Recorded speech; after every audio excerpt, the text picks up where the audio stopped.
যারা অনলাইনে হাদিকে কি লেবেল করেছে তারা সবাই দেশের বাইরে। একদিকে সোশ্যাল মিডিয়ায় তারা কথা বলবে এবং আমাদেরকে বলবে যে আমাদেরকে ঝুলানো হবে, অন্যদিকে এখানে কিলিং আসবে। আমরা ভাই জনপ্রতিনিধি হতে চাচ্ছি, আমাদের কাজই হচ্ছে মানুষ আমাদের কাছে আসতে চাইবে। আমরা তো মানুষকে দূরে ঠেলতে পারবো না। হাদির এই ঘটনা এই মাত্রা আলোচনা তৈরি না করলে আমরা হয়তো জানতেও পারতাম না যে সাজ্জাদ নামে আরেকজন ক্রিমিনাল 2 দিনে 4টা খুন করার মামলায় যিনি অ্যারেস্ট হয়েছিলেন জামিন পেয়েছে। কারা দিচ্ছে এগুলো জামিন? এই সরকারের ভেতরেই তো ভূত আছে। স্বরাষ্ট্র উপদেষ্টা কথা বলেছেন, উনি থাকলে মানে সুষ্ঠু নির্বাচন দূরে থাক, আইন শৃঙ্খলা পরিস্থিতির আরো অবনতি হবে। উনি তো পেঁয়াজ বিশেষজ্ঞ, ওনার উচিত কৃষি মন্ত্রণালয়ে যাওয়া। আমরা নির্বাচন বাদ দিয়ে যুদ্ধ করা শুরু করি এখন সন্ত্রাসীদের সাথে। এটা তো ভাই আমার দায়িত্ব না। প্রধান উপদেষ্টা তো বারবার এই কথাটা বলেন, ঐতিহাসিক নির্বাচন, শ্রেষ্ঠ নির্বাচন, দেশ রক্ষার নির্বাচন। এগুলো শুনি আর মনে হয় যে প্রধান উপদেষ্টা অন্য কেউ হলে আমরা কিভাবে রিয়াক্ট করতাম। যেহেতু আমরা ওনাকে রেসপেক্ট করি, আটমোস্ট রেসপেক্ট করি, এই কারণে আমরা ততটা হার্শ হতে পারি না। কিন্তু বাস্তব পরিস্থিতি আমরা যেটা দেখি যে আপনি দেশ রক্ষার নির্বাচন করবেন, নির্বাচনকে রক্ষা করাটাই এখন সবচেয়ে বড় ব্যাপার হয়ে দাঁড়িয়েছে। আপনি শ্রেষ্ঠ নির্বাচন করা দরকার নেই, আপনি বাংলাদেশের স্ট্যান্ডার্ড একটা সুষ্ঠু নির্বাচন করেন। যে সুষ্ঠু নির্বাচনের ইতিহাস আমাদের যেটুকু আছে ওর মধ্যেই করতে পারবেন কিনা সেটা নিয়ে সন্দেহ আছে। শঙ্কিত কিনা জিজ্ঞেস করলেন, অবশ্যই শঙ্কিত, কিন্তু ভীত না। আমরা তো মনে করি যে তারা আমাদেরকে ভয়টাই দেখাতে চায়। এখন আমরা যদি মানে আবারও দমে যাই তাহলে তারা সফল হয়, কিন্তু তবু মানুষের জীবনের তো পরোয়া করতে হবে।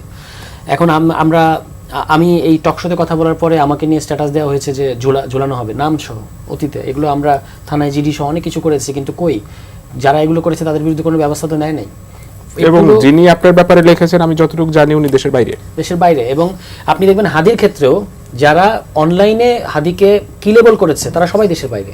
এর মধ্যে এক মানে কবি, কথিত কবি ডাল্টন শোভাত হীরা নাকি যেন নাম, সেও কিন্তু হাদিকে বারবার হাদির বিরুদ্ধে খেপানোর চেষ্টা করা হয়েছে। ফলে এটা তো একটা কোঅর্ডিনেটেড ইফোর্ট।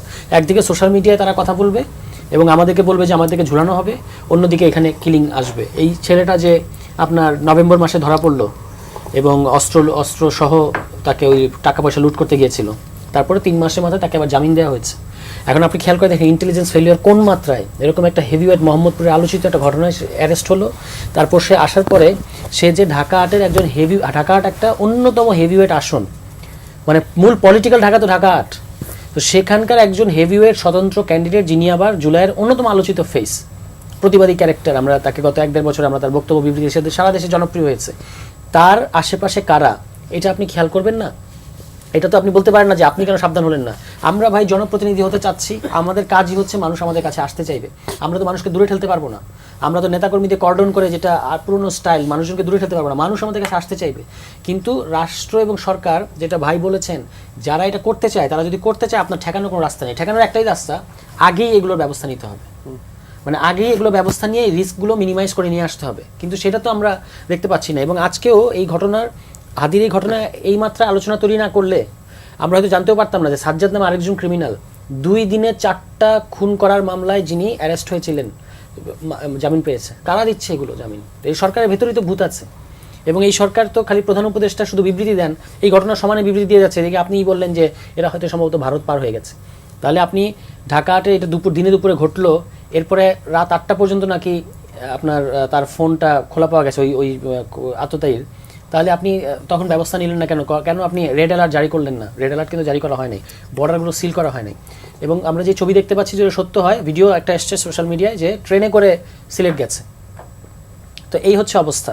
এবং আপনি দেখবেন যে কারা সম্ভাব্য আততায়ী, সমস্ত কিছু আমরা সোশ্যাল মিডিয়ার যারা অ্যানালিস্ট, সোশ্যাল মিডিয়ার যারা এই সমস্ত জিনিসপত্র ফ্যাক্ট চেক করে, তারা কিন্তু আসলে প্রোভাইড করছে সরকারকে, তারা প্রোভাইড করছে গোয়েন্দাদেরকে। গোয়েন্দারা এখনো পর্যন্ত প্রোঅ্যাক্টিভ হয়ে একটা কিছু করতে পারে নাই। আর যিনি স্বরাষ্ট্র উপদেষ্টার কথা বলেছেন, উনি থাকলে মানে সুষ্ঠু নির্বাচন দূরে থাক, আইন শৃঙ্খলা পরিস্থিতির আরও অবনতি হবে। উনি তো পেঁয়াজ বিশেষজ্ঞ, ওনার উচিত কৃষি মন্ত্রণালয়ে যাওয়া, মানে ওই মন্ত্রণালয়ে রাখা। ওনাকে কেন আবার কৃষি মন্ত্রণালয়ের দায়িত্বে আছেন? তো তাহলে আপনি ওটাতেই থাকেন। আপনি স্বরাষ্ট্র মন্ত্রণালয় এতদিন যেমন গেছে, এখন তফসিলের পরে একটা এক্সট্রাঅর্ডিনারি সিচুয়েশনে বাংলাদেশে ইলেকশন হচ্ছে। এটা কিন্তু 8-10টা স্বাভাবিক ইলেকশনের মতো না, এটা একটা এক্সট্রাঅর্ডিনারি পরিস্থিতি। এই ইলেকশনের সাথে বাংলাদেশে অনেক কিছু জড়িয়ে আছে।